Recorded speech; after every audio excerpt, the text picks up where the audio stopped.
আসসালামু আলাইকুম। গতকালকে অ্যাম্বাসেডর স্যারের সাথে আমার মিটিং হয়েছে। আপনারা শুনলে অনেক আনন্দিত হবেন যে বিষয় নিয়ে আমি আলোচনা করেছি এবং উনি আমাকে কেন ইনভাইট করেছেন এই বিষয়েও আপনাদের মাঝে আমি শেয়ার করব। আমি প্রথমেই অভিনন্দন জানাই যে সকল ওমান প্রবাসী অভিধ রয়েছেন তাদেরকে। কারণ তাদের এই সুযোগটা আগামী ৩১ ডিসেম্বর পর্যন্ত দেওয়া হয়েছে, অর্থাৎ আরও ৫ মাস কোনো প্রকার জরিমানা ছাড়া দেশে যেতে পারবেন, পতাকা লাগাতে পারবেন। তবে আরেকটা বিষয় আমি জানিয়ে দিচ্ছি যে চেকিং অভিযান এগুলো কিন্তু চলমান থাকবে, সুতরাং দ্রুত যা করার করুন। তো এবার আসি যে অ্যাম্বাসাডর স্যার আমাকে কেন ইনভাইট করলো। আসলে এটা খুবই বিরল, অ্যাম্বাসাডর স্যার কাউকেই ইনভাইট করে না। হ্যাঁ, সে মন্ত্রী হোক প্রেসিডেন্ট হোক, ওনার থেকে অ্যাপয়েন্টমেন্ট নেওয়ার প্রয়োজন হয়।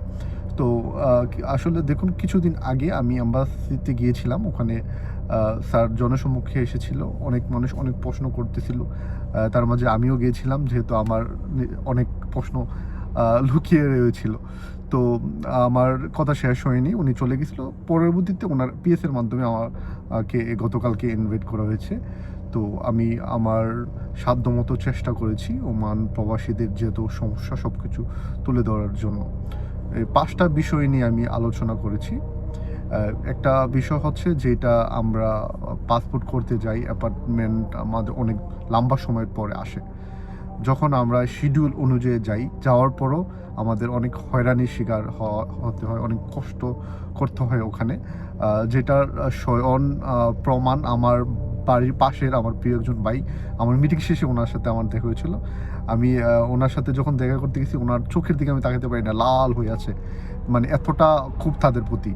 প্রায় ৬-৭ ঘন্টা উনি ওখানে বসেছিল। তো এই বিষয়ে নিয়ে আমি স্যারের সাথে কথা বলেছি। দেখুন স্যার, আপনারা এটার একটা সমাধান করুন। যেই পাসপোর্টের যে পেমেন্টটা আপনারা এটা অনলাইনে করে ফেলুন। তো উনি এটা নোট করছে, উনি বলছে খুবই দ্রুত এটার বাস্তবায়ন হবে ইনশাআল্লাহ। এবং আরেকটা যে বিষয়, আমরা পাসপোর্ট জমা দেওয়ার পরে বিভিন্ন সমস্যা থাকার কারণে পাসপোর্টটি স্থগিত থাকে, রিওয়ার্ক আসে। তো আমি স্যারকে বলেছি যে এই সমস্যা দেখার পর আমরা অনেকেই আমাকে বলে যে কল ধরা হয় না, তারপর আসতে বলা হয়। আপনি স্যার জানেন যে আমরা অনেক দূর থেকে আসি, ওমান বিশাল একটা দেশ, আসা যাওয়া প্রায় ২০ রিয়াল খরচ হয়, আরও বেশি একদিন এর কাজও বদ্ধ হয়। তো আমাদের অনেক লোকসান হয়। আপনি এমন কিছু সিস্টেম করুন যেখানে আমরা পরবর্তীতে অ্যাম্বাসিতে না আসা লাগে, যদিও আসি অন্য কোনো প্রয়োজনে। তো স্যার বলছে যে এটাও উনি দেখবে। আরেক যে লাস্ট যে বিষয়টা, সেটা হচ্ছে যে আমাদের এম্বাসিতে মাত্র একটা টয়লেট ৮ লাখ প্রবাসীর জন্য, এটা সত্যি দুঃখজনক। তো আমিও এই বিষয় নিয়ে কথা বলছি। স্যার বলছে যে জায়গা ছোট, এটার সমাধান আপনি নিজেই বলুন। তো আমার কাছেও কোনো সমাধান ছিল না, যেহেতু জায়গা নেই।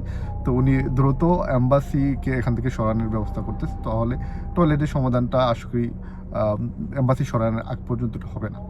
লাস্ট যে বিষয়ে নিয়ে কথা হয়েছে যে ভিসা খোলার বিষয়টা, অনেকেই প্রশ্ন যে ভিসা কেন খুলছে না।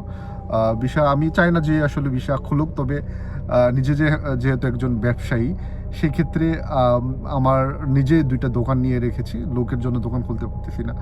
তো ভিসাটা অন্তত দোকানপাটের খুলে দেওয়া উচিত। তো আপনাদের যদি আরও অন্য কোনো প্রশ্ন থাকে, আমি চেষ্টা করবো স্যারের কাছে এগুলি পুছিয়ে দেওয়ার জন্য।